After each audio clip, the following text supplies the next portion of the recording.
Hi everyone. So to continue on, so last time we left off at verse 6, and I discussed this kind of undefinable word, pakad. A couple of things I forgot to mention. Pakad. Like I said, is undefinable. However, it does have a kind of significance. Like I said, it has a kind of army significance, a kind of militaristic significance. It also has, this is the word that you will use in Hebrew, one of the words that you will use in Hebrew to talk about God counting, counting how many people there are or how many things there are. Okay.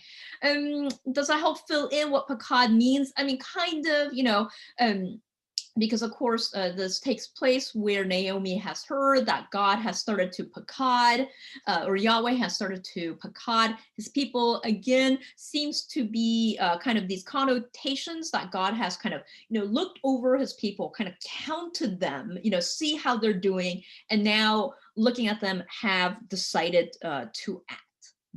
Okay, so with that, I'm going to continue on to verse 7 of Ruth 1, verse 7. Okay, and again, I'm going to read it slowly, try to translate. Okay, so vatese min hamakom asher hayita shama. Okay, and again, I'm stopping there because of this little, dot, dot, dot that tells me to pause there. Okay, so vatese. Okay, again, this is a vav consecutive. Okay, imperfect. How do we know it's an imperfect? Because it has a prefix, right? It has a thing in the front, right? Instead of a suffix, right? Which is what perfects have. So this is vav consecutive imperfect. And again, you have a weak verb where something has dropped out. Okay. And in this particular case, the kind of tiny clue that tells you what has dropped out is this kind of long A sound, te say. Okay. I'll just tell you the root here is yod sade aleph. Okay, so really what's dropped out is a first yod. Okay, and what happens when the yod drops out, and really the sounds that drop out or are weak are really the sounds that when you speak the language, right, because this was originally spoken, are sounds that are easy to kind of get lost in, right? Sounds that would normally drop out. And so think about how y would be very easy if you're speaking it quite fast, right? For the y sound to drop out, right? If it hadn't dropped out, what you would really get here is va say, right? So if you say tise, tise, tise, think about how eventually that will change to tese, but tese. Okay. So the long A sound here tells you that it's the yod that's dropped out, and yet sa, right, means, of course, to go out, to exit. Okay. And the ta here, again, like I said before, earlier, this tells you that this is a feminine singular. Okay. So this is a feminine singular third person vav consecutive imperfect from yod sade aleph. Okay, and again, the context will tell you, even if you can't kind of outright parse this off the bat, right? Why? Because we're talking about Naomi here. Okay, so she went out. Okay, vatetse mean from hamakom, the place. Okay, I share that or which, okay, hayita, and this is the same word, haya, that we saw before from, the very, very, very top here.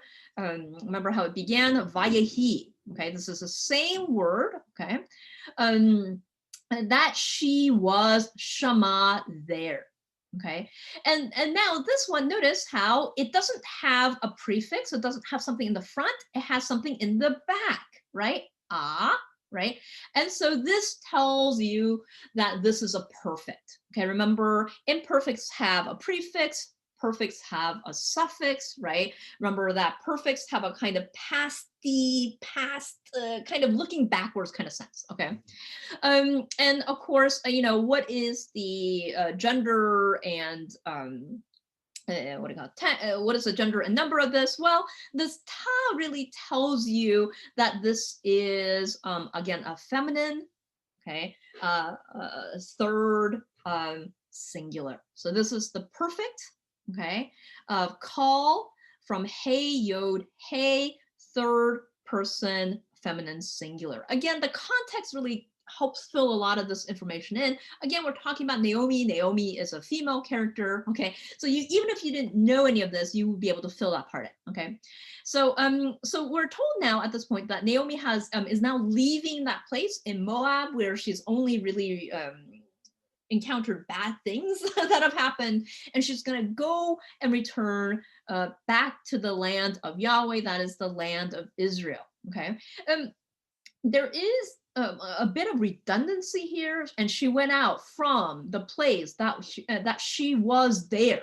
Okay, Shama means here, and I don't know why there's a redundancy. It might be that the writer is emphasizing, right, that she is truly leaving. Okay, or again, the writer might be emphasizing in order to kind of juxtapose this place that is Moab that she's leaving and that was so bad for her, right, or gave her, where she encountered such misfortune, to here to there in Israel.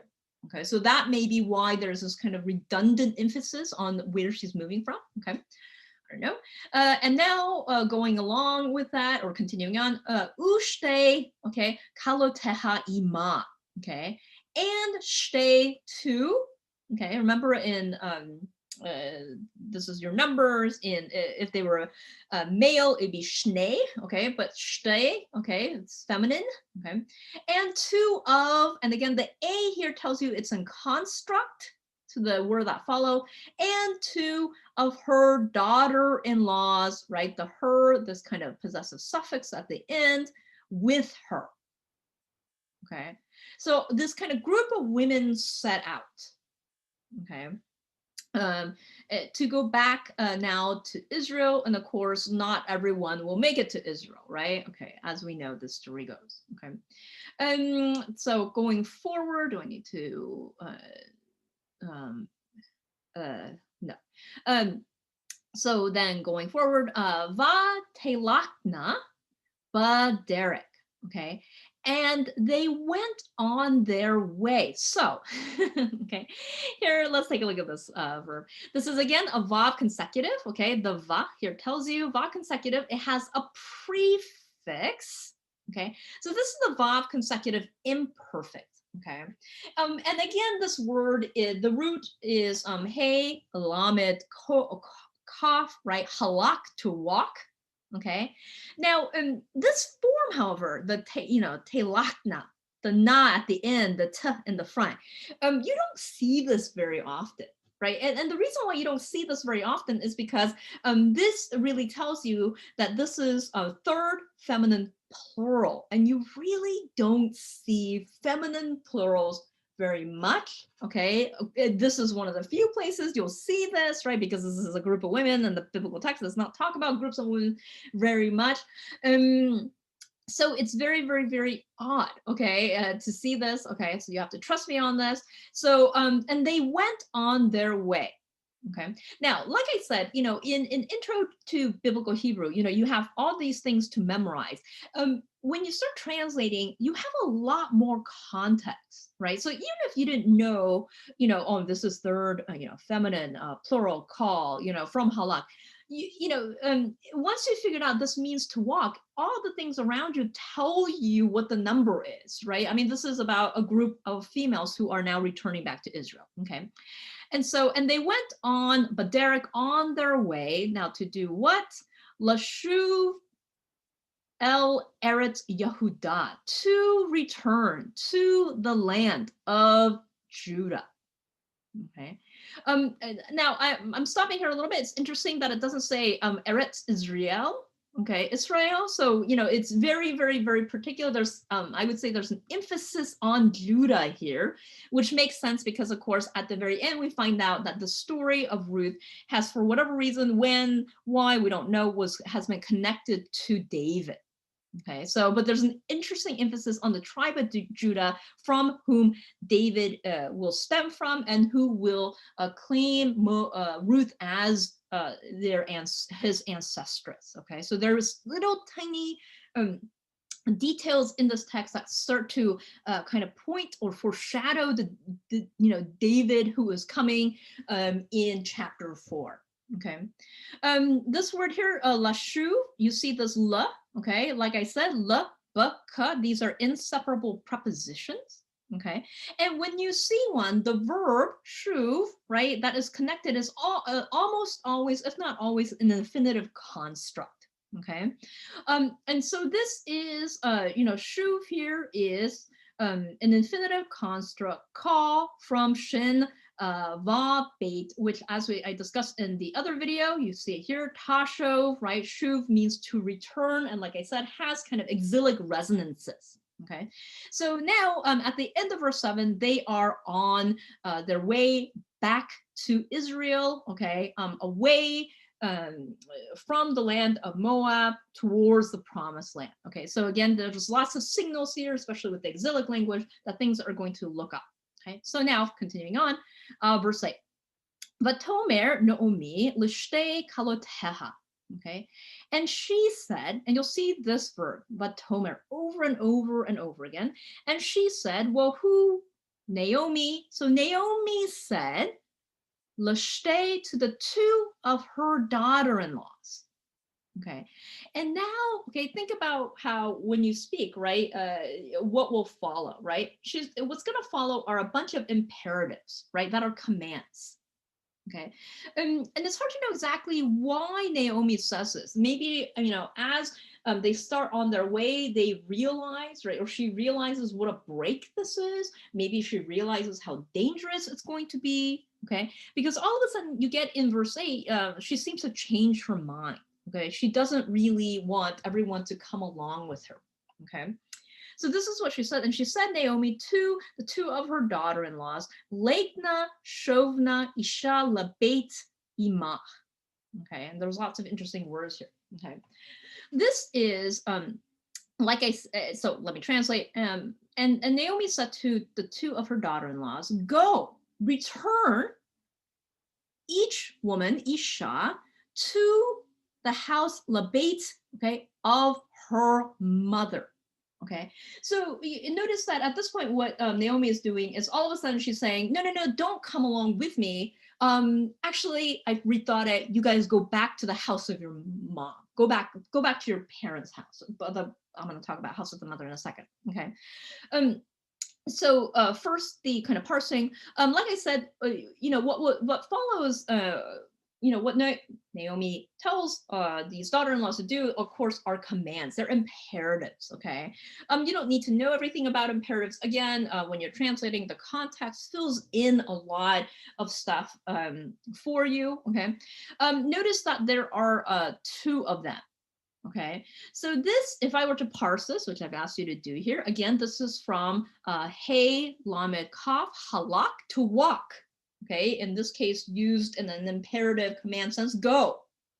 Okay, who is she talking to? Well, to the two of her daughters-in-law. So I would say this is an imperative. Second, imperatives are always second person, you, right? And second person, and now feminine plural. Again, you don't see this form super often, okay? And this is in the call, okay? Same thing with the word that follows, shovna, okay? Again, imperative, right? Second person, therefore, from, and again, this is the word shuv, and you've seen the same thing, right? You've seen shuv, you've seen here tasho, right? And halak, over and over again in this text, okay? Again, if I were to parse it, this is an imperative call from shin, vav, beit, second feminine plural. Okay, so go and return. And now she says, each woman, isha, literally it just says woman, so you got to kind of make it nice. And this weird thing, labeit ima, and this is a very strange thing to say. Okay, so and here's why it's strange. The way that Israel was kind of structured, or the society of Israel was structured, are what they call an embedded household.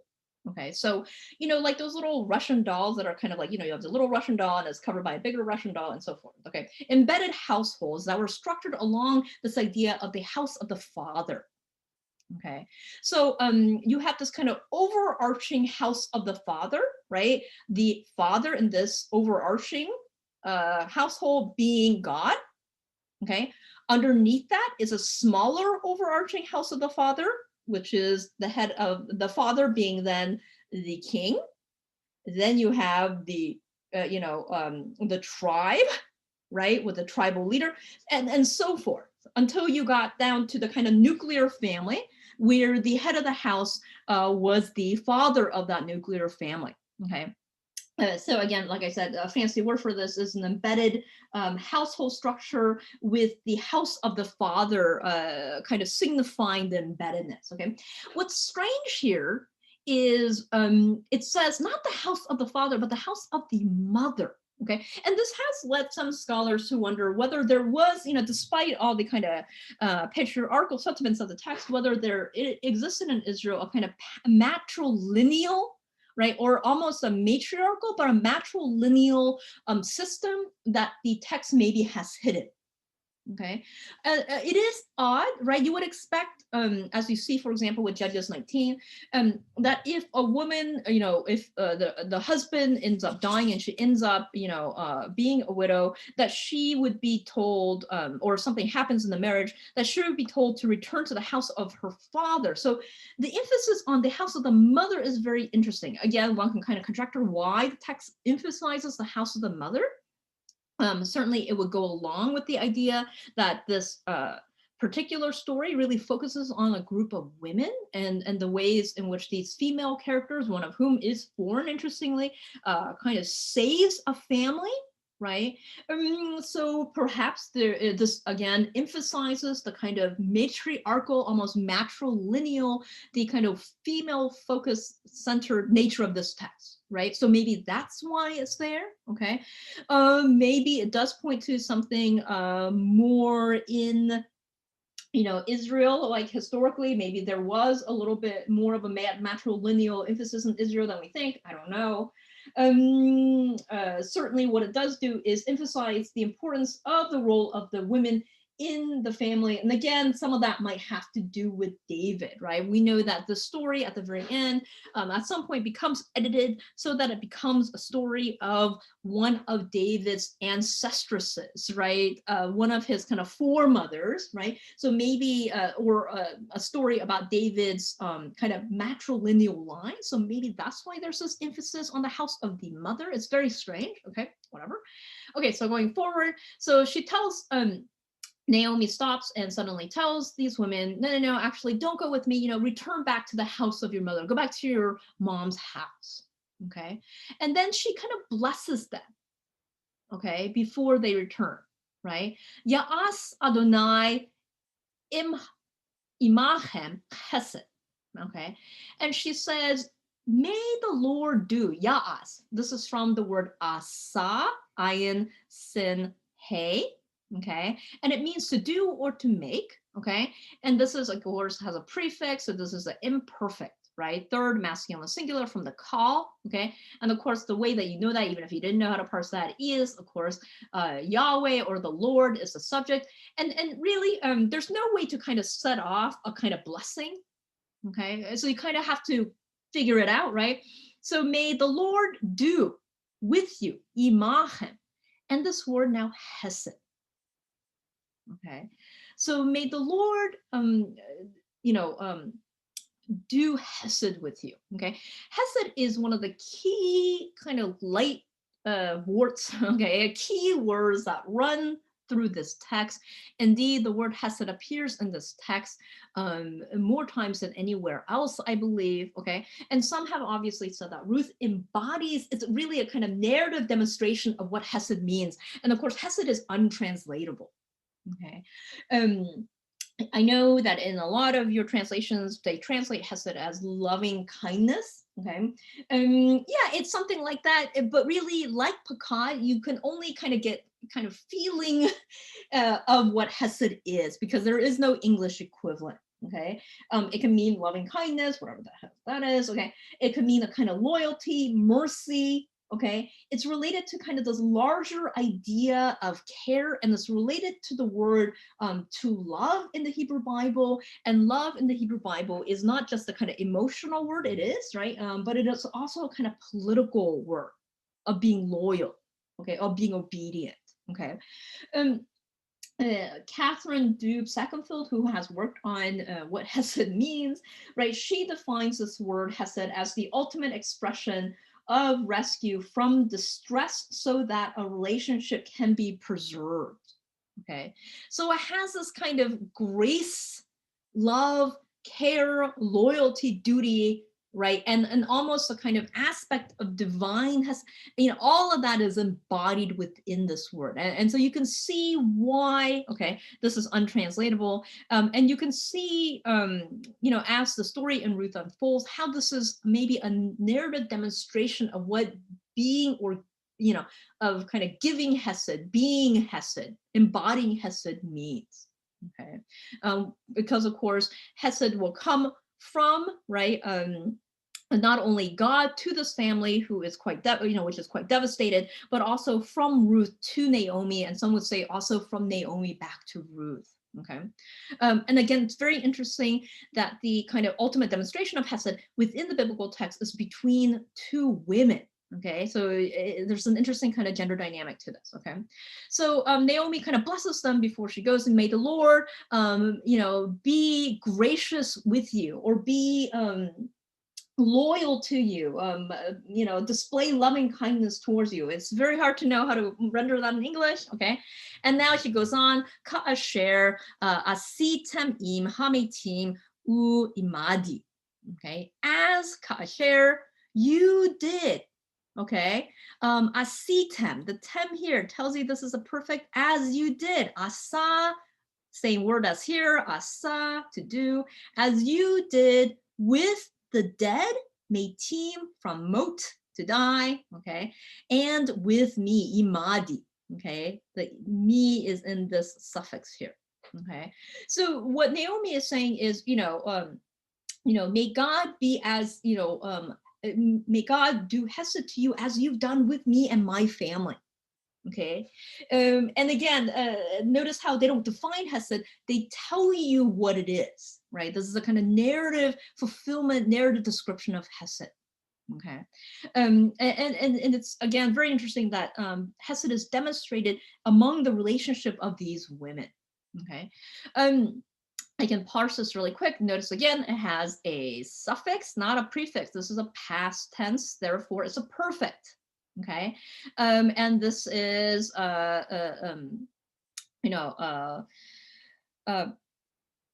second. The T tells you second feminine plural perfect call from ayin sin hey asa, to do or to make. Okay, so that's how you parse that. Now at this word, okay, so may, as you did with the dead and with me, ha may team. This is very interesting, right? And you do need to parse this, right? The ha and the im ending. Okay, remember that the ha and the im ending, usually the ha is a definite marker, duh. Okay, and the im ending is really used for nouns, right? Sus, a horse, susot, female horses, susim, male horses, susa, a female singular horse. Okay, so this is and you have to think about what kind of verb tense behaves like a noun. Okay, and the verb tense that behaves like a noun is participles. Remember that participles can become substantivized or become kind of nouns, defunct nouns. Okay, and remember, like, so for example, the writing one can become simply, which is a participle, can become the writer. Okay, in Hebrew. Same thing here. This is a participle. The im tells you is masculine plural. The ha tells you it's become substantivized, right? So if I were to parse this, this would be a call from maim, vav, tav. Okay, we've seen this word, the dead, mavet or mot before. Okay, uh, and masculine plural. Okay, and so with the dead and with me. Okay, and I'll stop here for a second, but notice that you know, she seems to think that the relationship, Naomi seems to think that she may be, there's insinuations here that she thinks that she may be bad luck. Okay. And that what she wants her daughter in laws to do, therefore, is she seems to realize, wait a second, I'm going back to my homeland.